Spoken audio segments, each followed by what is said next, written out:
오늘 우리에게 허락하신 하나님의 말씀은 사도행전 10장 24절부터 48절까지의 말씀입니다. 자리에서 일어나기 불편하신 분들을 제외하고 우리 다 같이 일어나셔서 눈으로는 하나님의 말씀을 보고 귀로는 하나님의 말씀을 들으며 나아가도록 하겠습니다. 사도행전 10장 24절부터 48절까지의 말씀입니다. 이튿날 그는 가이사랴에 도착했습니다. 고넬료는 친척들과 가까운 친구들을 불러놓고 기다리고 있었습니다. 베드로가 집으로 들어가자 고넬료가 맞이하며 베드로 발 앞에 엎드려 경의를 표했습니다. 그러나 베드로는 그를 일으켜 세우며 일어나시오, 나도 같은 사람일 뿐입니다 라고 말했습니다. 베드로는 고넬료와 이야기를 나누며 안으로 들어갔습니다. 들어가 보니 많은 사람들이 모여 있었습니다. 그들에게 베드로가 말했습니다. 여러분도 잘 알다시피 이렇게 이방 사람과 교제하거나 방문하는 것은 우리 유대 사람으로서는 율법에 어긋나는 행동입니다. 그러나 하나님께서는 어떤 사람도 불결하거나 더럽다고 해서는 안 된다고 내게 보여주셨습니다. 그렇기에 여러분이 나를 불렀을 때 사양하지 않고 왔습니다. 그런데 무슨 일로 나를 불렀습니까? 고넬료가 대답했습니다. 4일 전 바로 이 시간 오후 3시쯤에 내가 집에서 기도를 하는데 갑자기 빛나는 옷을 입은 한 사람이 내 앞에 서서 고넬료야, 하나님께서 내 기도를 들으셨고 내가 가난한 사람들에게 베푼 것을 기억하고 계신다. 욥바로 사람들을 보내 베드로라고 하는 시몬을 불러라. 그는 바닷가에 살면서 가죽 제품을 만드는 시몬의 집에 손님으로 있다 라고 말씀하셨습니다. 그래서 내가 즉시 당신을 부르러 보냈던 것입니다. 정말 잘 오셨습니다. 지금 여기 하나님 앞에 우리 모두 와 있으니 주께서 당신에게 명령하신 모든 것을 귀 기울여 듣겠습니다. 그러자 베드로가 말하기 시작했습니다. 이제야 내가 깨달았습니다. 참으로 하나님께서는 사람을 겉모양으로 차별하지 않으시고 하나님을 경외하고 의를 행하는 사람들이라면 어떤 민족이든 받아주신다는 것입니다. 하나님께서 모든 것의 주이신 예수 그리스도를 통해 평화의 복음을 이스라엘 백성들에게 전해주신 것을 여러분도 잘 알 것입니다. 요한이 세례를 전파한 후에 갈릴리에서 시작해 온 유대에서 무슨 일이 있었는지도 알 것입니다. 하나님께서 나사렛 예수에게 성령과 능력으로 기름 부으신 것과 하나님께서 예수와 함께 하심으로 예수께서 선을 행하시고 마귀의 능력 아래 짓눌려 있던 사람들을 모두 고쳐주시며 두루 다니셨습니다. 우리는 예수께서 유대 사람들의 땅과 예루살렘에서 하신 모든 일의 증인입니다. 그들은 예수를 나무에 달아 죽였지만 하나님께서는 3일째 되는 날 예수를 살리셔서 사람들에게 나타나게 하셨습니다. 그러나 모든 사람이 다 본 것이 아니라 하나님께서 미리 선택하신 증인들, 곧 예수께서 죽은 사람들 가운데서 살아나신 후 함께 먹고 마셨던 바로 우리에게만 보여주신 것입니다. 예수께서는 우리에게 사람들에게 말씀을 전파하라고 명하셨습니다. 살아있는 사람과 죽은 사람의 심판자로, 그리고 하나님께서 세우신 이가 바로 자기임을 증언하라고 하셨습니다. 모든 예언자들도 예수를 믿는 모든 사람은 그 이름으로 죄 용서를 받게 된다고 증언했습니다. 베드로가 이렇게 말하고 있을 때 말씀을 듣고 있던 모든 사람에게 성령이 내려왔습니다. 베드로와 함께 온 할례받은 신자들은 성령의 은사를 이방 사람들에게까지 부어주시는 것을 보고 깜짝 놀랐습니다. 사람들이 방언으로 말하고 하나님을 찬양하는 소리가 들렸던 것입니다. 그때 베드로가 말했습니다. 이 사람들도 우리와 마찬가지로 성령을 받았으니 물로 세례 주는 것을 누가 막을 수 있겠습니까? 그래서 베드로는 그들에게 예수 그리스도의 이름으로 세례를 받으라고 명했습니다. 그 후 그들은 베드로에게 자기들과 함께 며칠 더 머물다 갈 것을 간청했습니다. 아멘. 하나님의 말씀입니다. 우리 착석하시겠습니다.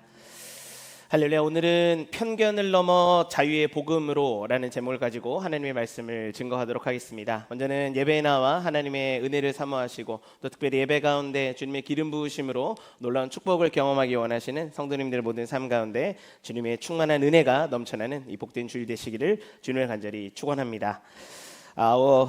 부푼 꿈을 안고 미국이라는 나라에 오셨을 때 여러분 어떤 마음으로 이 나라에 오게 되셨는지요? 약간은 당황스러웠지만 한국인 중심의 생활 권역에서 이제는 백인 중심의 생활 권역으로 이동하게 되다 보니까 아마 많은 부분 여러분들이 적용해야 될 시기가 많이 필요하셨을 것이라 생각합니다. 언어부터 시작해서 이 미국이 가지고 있는 사회적인 관습도 그렇고 또 미국 문화라는 이 이름하에 더 이상 내 삶에 적용되었던 이 코리안 스타일은 온데간데 없고 그저 어떻게 하면 내가 이 문화에 조금은 빨리 적응할 수 있을까, 그리고 어떻게 하면 내가 좀 빠르게 이 문화에 적응할 수 있을까, 이것에 대한 생각을 통해서 어찌 보면 이 사회에 빠르게 동화되는 것이 우리 가정에게 또 우리 자녀에게 그리고 이민을 온 나에게 여러분 가장 필요한 일이다라고 생각을 하셨을 것입니다. 그런데 살다 보면 한 가지 깨닫는 것이 있게 되죠. 그것은 바로 이 미국 사회라는 이 중심부에 우리가 가지 못하고 계속해서 이 주변부의 인생을 살아가고 있다라는 것입니다. 즉 마지널리티의 인생을 살아가고 있다라는 것인데요.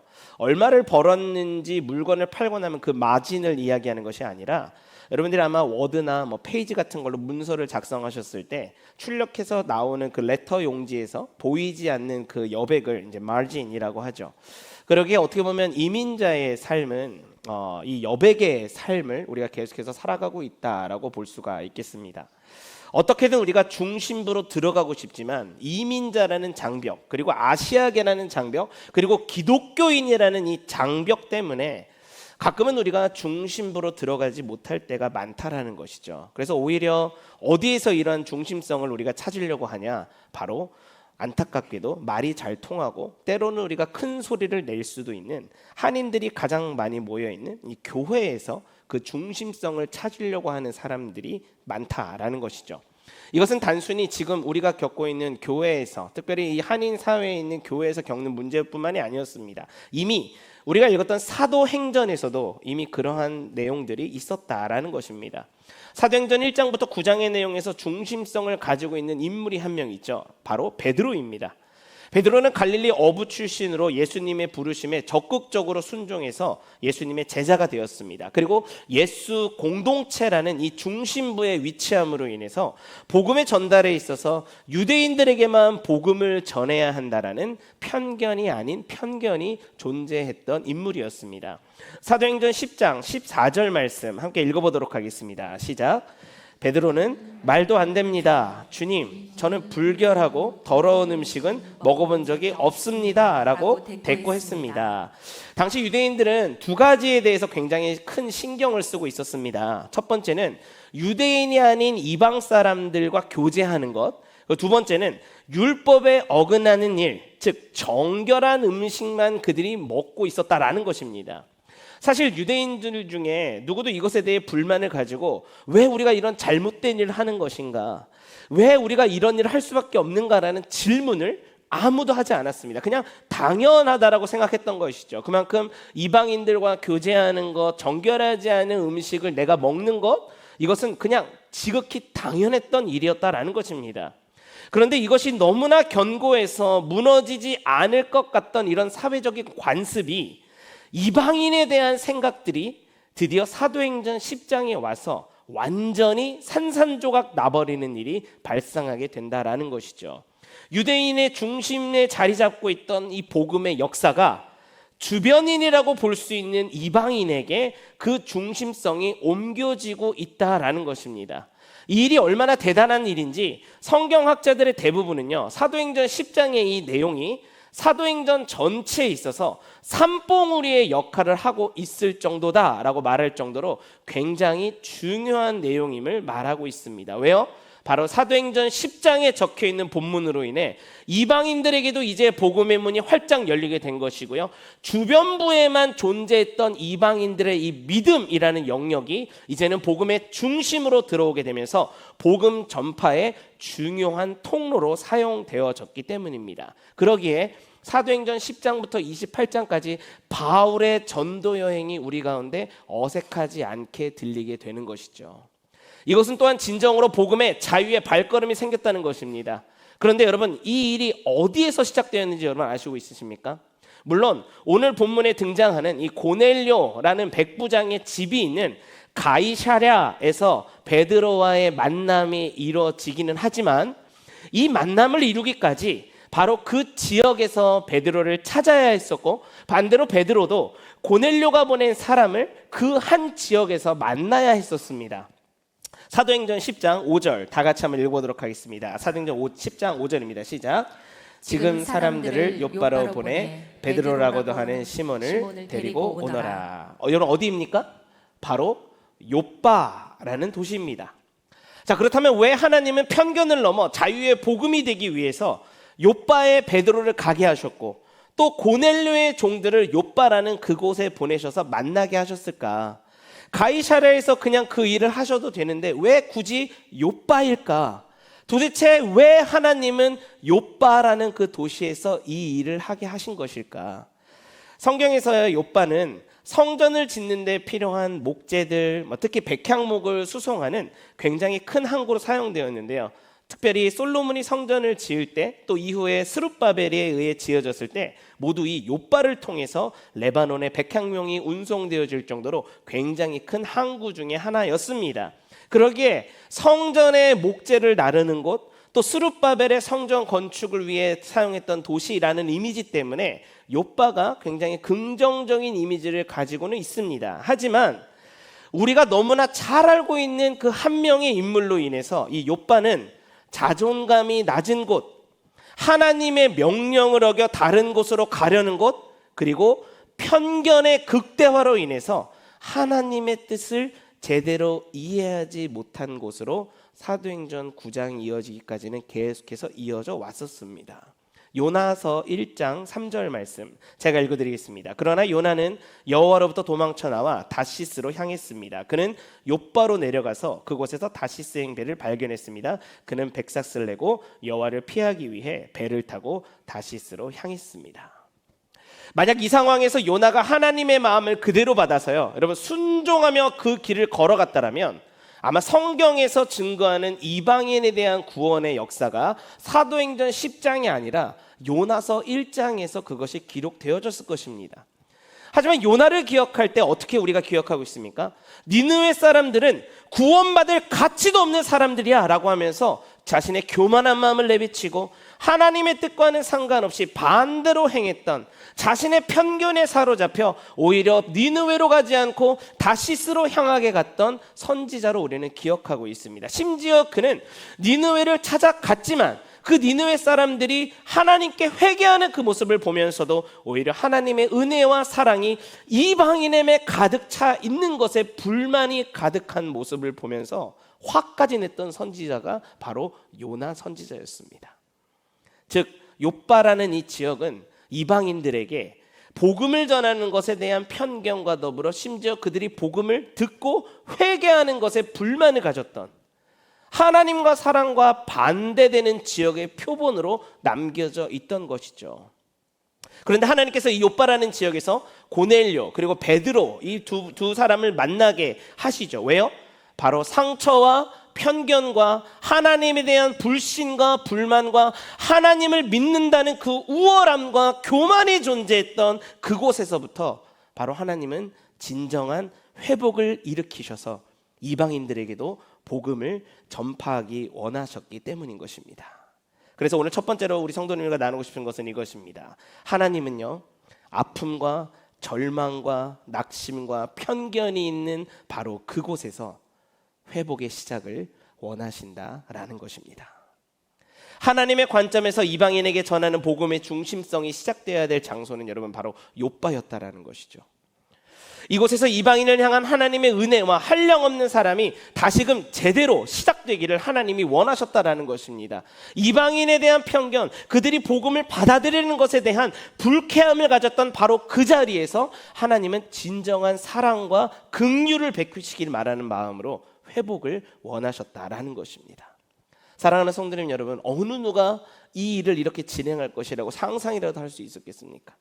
이방인들에 대한 편견을 그냥 관습이나 율법을 소유하지 않아서 저렇게 행동할 수밖에 없지라는 이런 교만한 마음에 대해서 우리 하나님은 다시금 복음 안에서 회복을 가질 수 있도록 그 길을 내신 것이고요. 고넬료를 준비하셨고 베드로에게 환상을 주셔서 그동안 사로잡고 있던 이 편견을 단숨에 하나님께서 잘라버리셨다라는 것.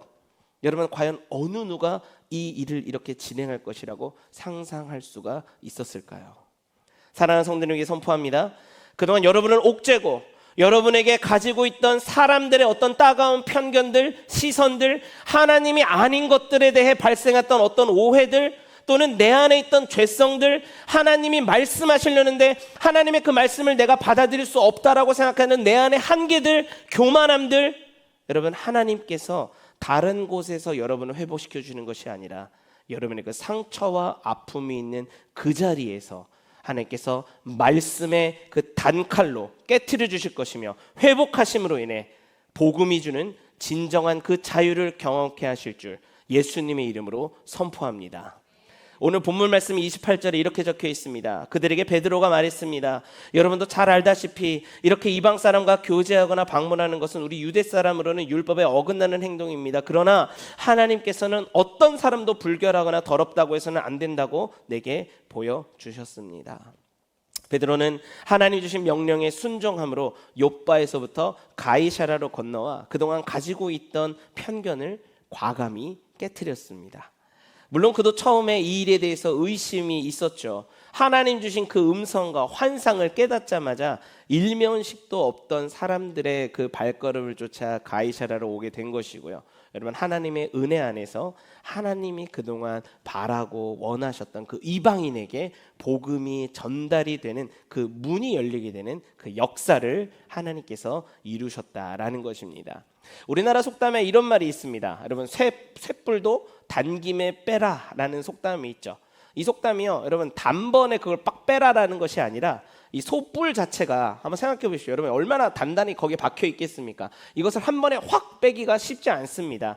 단김에 빼라라는 것은 불로 그 뜨겁게 열을 가해서 어느 정도 뿔이 말랑말랑해지는 딱 그때, 좀 굳지 않고 말랑말랑해지는 그때 그 찰나에 그것을 딱 빼라는 그런 속담의 뜻이 쇳불도 단김에 빼라라는 것이죠. 식으면 절대로 그것을 뺄 수 없기 때문인 것입니다.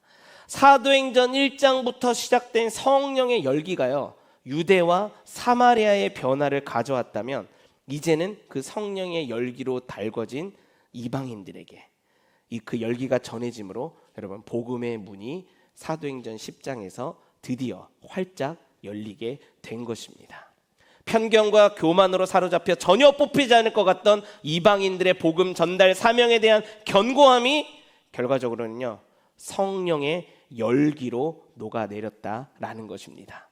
그리고 녹아내린 그곳에는 진정한 복음의 자유가 넘치는 이 하나님 사랑의 회복으로 인해서 삶의 변화를 경험할 때 우리 또한 오늘 본문에 등장하고 있는 이 베드로처럼 이와 같은 고백을 드릴 수 있게 된다라는 것입니다. 우리 다 같이 사도행전 10장 34절, 35절 말씀 다 같이 읽도록 하겠습니다. 시작. 그러자 베드로가 말하기 시작했습니다. 이제야 내가 깨달았습니다. 참으로 하나님께서는 사람을 겉모양으로 차별하지 않으시고 하나님을 경외하고 의를 행하는 사람들이라면 어떤 민족이든 받아주신다는 것입니다. 아멘. 여러분, 어떤 고백입니까 지금? 아픔과 절망과 낙심과 편견에 사로잡혔던 사람들을 판단하고 차별했던 내 안의 교만이 없어지는 그런 고백을 베드로가 하고 있는 것이죠. 그리고 하나님을 경외함으로 인해서 의를 행함을 통해 자유의 복음에 합당한 신앙생활이 여러분 나의 우선순위가 된다라는 것입니다. 사랑하는 성도님 여러분, 여러분의 믿음의 경주에서 특별히 하나님을 경외하고 의를 행하는 사람으로서 하나님께 영광이 되어 여러분 차별과 편견을 벗어버리고 성령의 능력으로 변화되는 저와 우리 사랑하는 여러분들의 삶이 되시기를 주님의 이름으로 간절히 축복합니다. 성령의 능력으로 하나님의 말씀을 기다렸던 이방인이 한 명 있었죠. 바로 이방인 고넬료였습니다.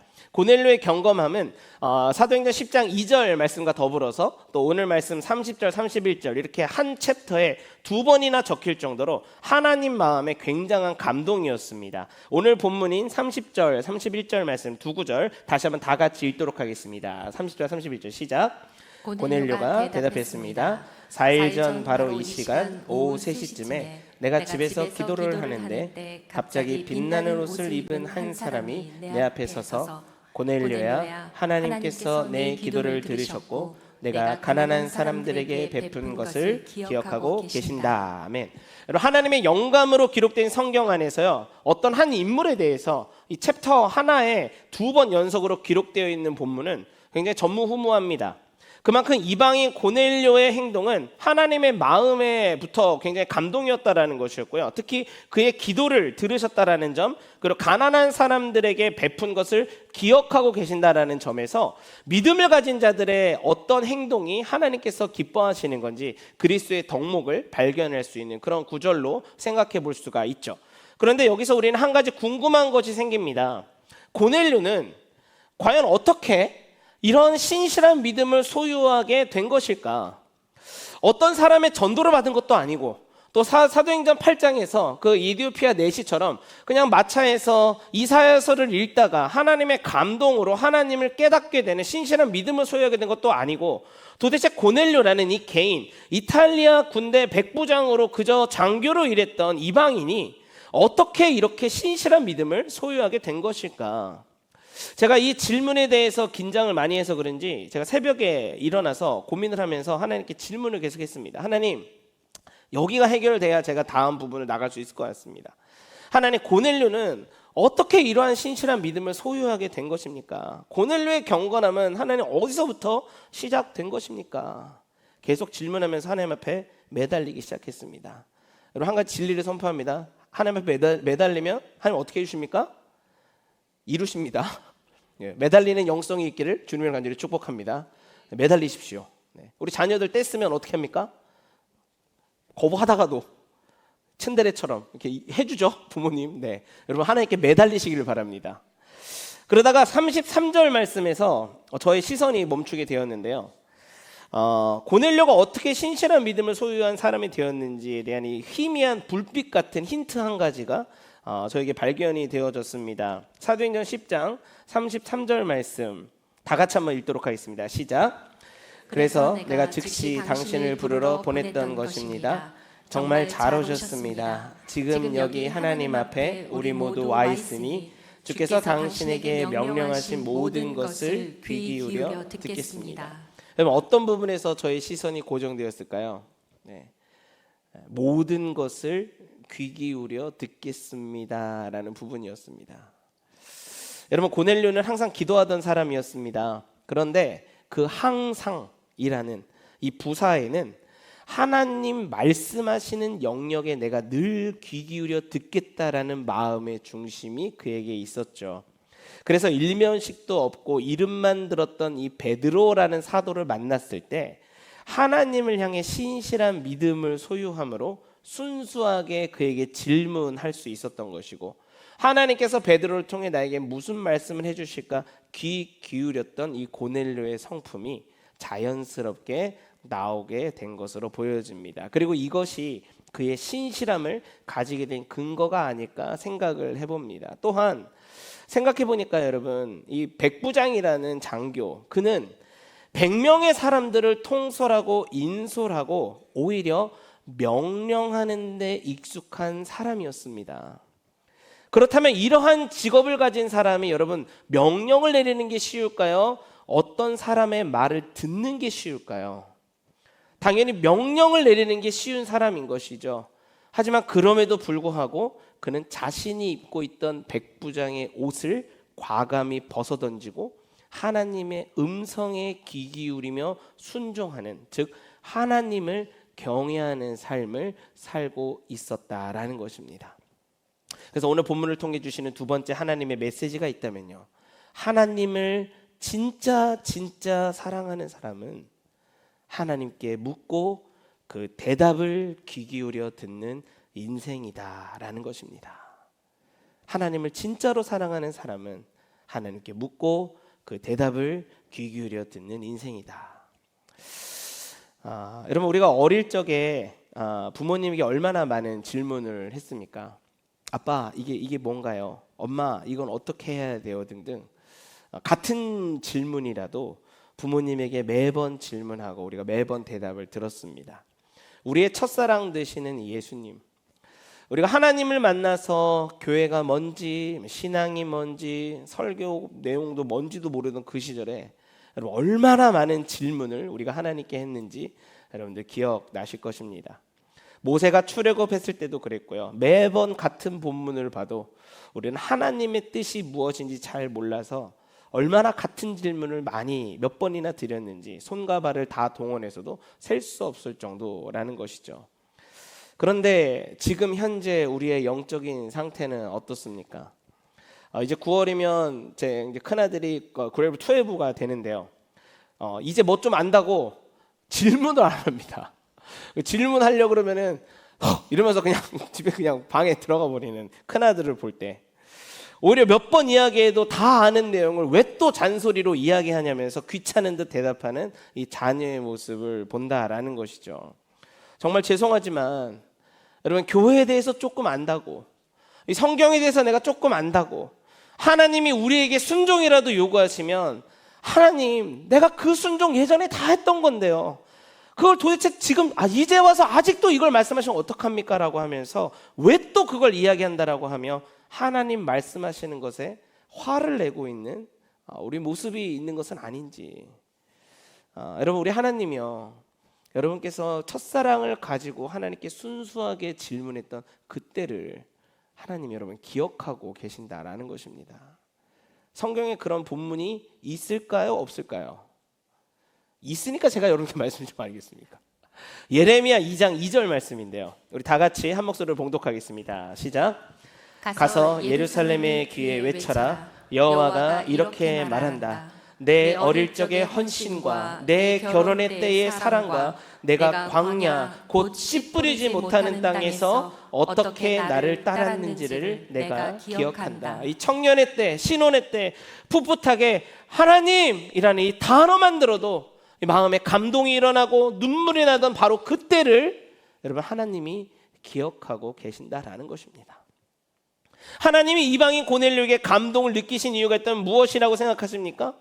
하나님에 대해 생각만 해도, 항상 하나님을 놓고 기도만 해도 언제나 큰 감동을 주시고 가난한 사람들을 도울 때도 내 안에 기쁨이 넘쳐났던 것, 바로 하나님께 질문하기만 하면, 기도하기만 하면 언제든 큰 감동을 주셨기 때문인 것이고요. 그저 하나님이 어떤 음성을 나에게 허락해 주실지 귀 기울이는 것만으로도 고넬료에게는 은혜가 넘쳐났기 때문이라고 생각합니다. 여러분, 그때가 성경에서는 지금 어느 때라고 오늘 말하고 있는 것입니까? 씨 뿌리지 못하는 땅, 그 광야, 하나님 없이는 절대로 살 수 없는 그 땅, 주위에서 아무것도 없어서 온전히 하나님만 바라봐야 하는 그 땅, 아무도 나를 이해해주지 못한다고 생각해서 나 혼자 주저앉아 혼자 울고 있을 그때 위로해 주시던 그 광야, 그렇게 아무것도 없을 때 항상 질문하고 하나님만 들어도 행복하던, 순종함으로 하나님께 기도했던 그때, 바로 그때를 하나님이 기억하신다라는 것입니다. 그러기에 오늘 말씀에 있는 고넬료에게도, 고넬료야, 내가 너의 기도를 기억하고 있다라고 말씀하시는 것이죠. 그리고 이때 우리가 깨닫게 되는 것이 한 가지가 있습니다. 사도행전 10장 34절 35절 다시 한번 다 같이 읽도록 하겠습니다. 시작. 그러자 베드로가 말하기 시작했습니다. 이제야 내가 깨달았습니다. 참으로 하나님께서는 사람의 겉모양으로 차별하지 않으시고 하나님을 경외하고 의를 행하는 사람들이라면 어떤 민족이든 받아주신다라는 것입니다. 아멘. 사랑하는 성도 여러분, 하나님께 질문하며 그 대답을 귀 기울여 듣는 인생은요, 사람을 겉모양으로 차별하지 않으시고 하나님을 경외하고 의를 행함을 통해 어떤 민족이든 받아주시는 하나님의 긍휼과 사랑이 바로 나에게도 주어졌다라는 것을 깨닫게 되는 사람이다라는 것입니다. 하나님은 이방인들에게도 복음을 전하고 싶으셨습니다. 심지어 예수님이 승천하시기 전에 마지막으로 제자들에게 하셨던 말씀에서 하나님의 마음을 우리는 충분히 깨달을 수 있습니다. 여러분, 그 말씀이 무엇인지 여러분 다 아시죠? 1:1 제자 양육에서 외워야 되는 그 암송 구절, 사도행전 1장 8절 말씀, 어떤 말씀입니까? 시작. 네, 앞에 화면에 나오겠죠. 네. 그러나 성령께서 너희에게 오시면 너희가 권능을 받고 예루살렘과 온 유대와 사마리아와 땅끝까지 이르러 뭐가 되라고요? 내 증인이 될 것이다. 사도행전 1장부터 7장까지는 사도행전 1장 8절에 나와 있는 온 유대와 예루살렘을 얘기하고 있다면 사도행전 8장과 9장은 사마리아에서 어떻게 전도하고 복음을 받았는지를 나오고 있는 것입니다. 그리고 마지막 사도행전 10장부터 28장까지는 사도행전 1장 8절의 말씀 마지막으로 볼 수 있는 바로 땅 끝에 대해서 이제는 어떻게 성령의 역사가 이루어지고 있는 것인지 본문은 말해주고 있다라는 것입니다. 사랑하는 성도님 여러분, 오늘 여러분들은 무엇에 귀를 기울이고 계시는지요? 지금 내가 깨트리지 못하는 영역에 대해 어떻게 하면 내가 이것을 깨트릴 수 있을까? 여러분, 하나님께 정말 귀 기울이는 인생으로 살아가고 계십니까? 편견에 사로잡혀서 하나님을 바라보지 못하는 영역은 무엇인지에 여러분 정말 귀 기울이면서 살아가고 계시는지요? 아니면 내 안에 있는 상처와 쓴뿌리로 인해서 내가 하나님을 사랑한다라고 하면서도 세상이 주는 유혹과 그 사람이 주는 안일한 위로만을 듣는데 최선을 다하는, 그것에 귀 기울이는데 최선을 다하는 그런 삶을 살고 계시는지요? 말씀을 맺도록 하겠습니다. 편견을 넘는다는 것, 여러분 우리의 힘으로 절대로 할 수 없습니다. 오해를 넘어서 관계를 새롭게 만들어가는 것, 이것 또한 우리 힘으로 절대로 할 수 없습니다. 베드로와 고넬료의 관계에서 편견을 넘어 자유의 복음을 이방인들에게도 예수 복음이 전달될 수 있었던 그 이유가 있다면 그것은 바로 사도행전 1장부터 시작되어 오던 성령의 그 열기, 성령의 그 은혜가 바로 그 안에 거하고 있었기 때문이다라는 것입니다. 사랑하는 성도님 여러분, 우리는 성령의 은혜가 무엇인지 모를 때가 있죠. 이것이 성령의 은혜인가? 아니면 저것이 성령의 은혜인가? 나의 경험으로 그것을 판단하려고 한다면 여러분 절대로 깨닫지 못할 것입니다. 하지만 우리가 하나님께 묻고 귀 기울여 그것을 들을 때 성령의 인도하심이 여러분을 이해하게 만들어 주실 것입니다. 그러기에 여러분 하나님께 묻는 인생이 되시기를 바랍니다. 하나님의 응답을 기다리는 임재 가운데 거하는 것, 바로 이것이 편견을 넘어 자유의 복음으로 나아가는 영적 성장의 첫 걸음이 될 것입니다. 오늘 말씀을 통해 편견을 넘어 자유의 복음이 우리에게 주어졌습니다. 더 이상 외곽에 위치한 신앙이 아니라 복음의 중심성에 우리 또한 위치해 있다라는 것입니다. 왜요? 우리가 지금 어디에 와 있기 때문입니까, 여러분? 고넬료의 대답이 오늘 우리가 어떻게 해야 할지를 알려주고 있습니다. 10장 33절 말씀.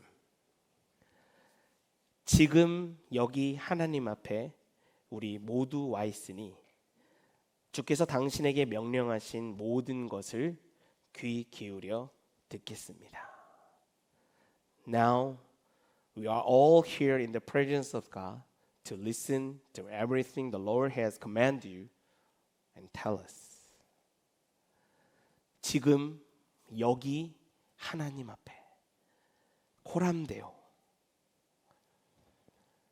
그렇다면 오늘 누가 이 아픔과 절망과 낙심과 편견과 차별과 그리고 타인으로 인한 이 상처, 혹여나 내 안의 죄성을 과감히 벗어던지고 하나님께 귀 기울이지 못하게 했던 것들 다 내려놓고 지금 이 말씀 앞에 있는 저기 하나님 앞에서 과연 오늘 누가 주님의 음성에 귀 기울이시겠습니까? 이 시간 잠시 조용히 우리가 하나님 앞에 귀 기울이며 나아가기를 원합니다. 무엇을 위해 기도하는 것이 아니라요, 여러분 조용히 우리 내면에 말씀하시는 하나님을 기대하시면서 조용히 주님께 우리가 좀 나아가면 좋겠습니다. 우리의 삶의 목적은 하나님 약속의 말씀 성취가 여러분 우리 삶 속에 이루어지는 것입니다. 내 인생 마음대로 살려면 하나님의 음성을 들을 필요가 무엇이겠습니까? 혹시라도 내 안에 죄성, 고집, 상처, 아픔, 편견, 또 교만, 쓴뿌리, 그리고 선입견들, 그리고 어떻게든 내가 없애보려고 했지만 불쑥불쑥 내 자존심만 건드리면 나타나는 이 본성, 이것 때문에 장벽이 있어서 하나님의 복음을 가로막던 것이 있었다면 하나님의 성령의 뜻 안에서 과감히 오늘 깨트림을 통해 주님께서 오늘 우리 내면에 뭐라고 말씀하시는지 우리가 잠시 귀 기울이시면서 우리가 깨어짐의 은혜로 다시금 하나님의 회복을 경험하고 그 안에 임재하시는 하나님의 사랑을 충만히 경험하는 우리의 삶이 되게 하여 주시옵소서. 그래서 조용히 주님의 임재 가운데 우리 내면에 말씀하시는 하나님의 음성을 우리가 청종하며 나아갑니다.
하나님,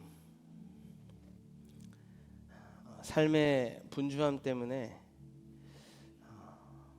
무언가 빨리 지나가야지만, 무언가 일을 성취해야지만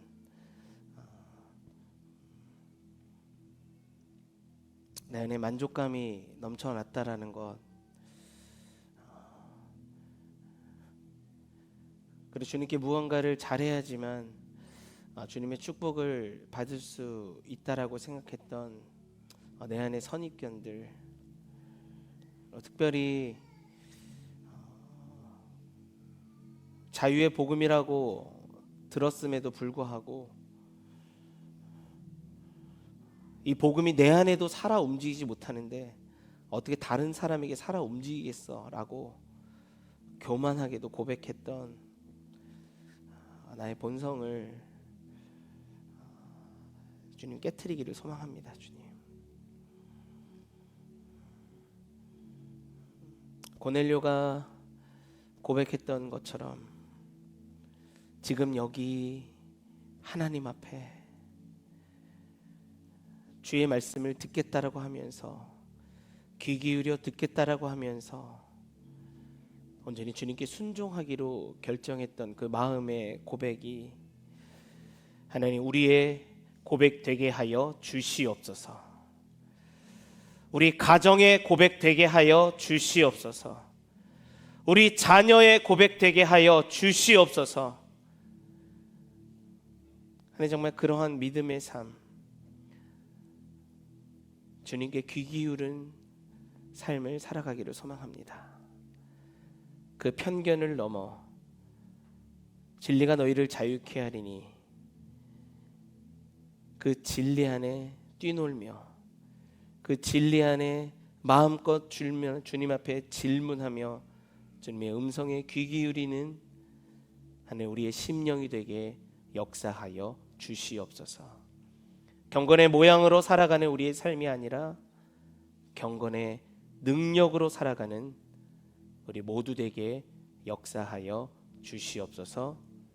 예수님의 이름으로 기도합니다. 아멘.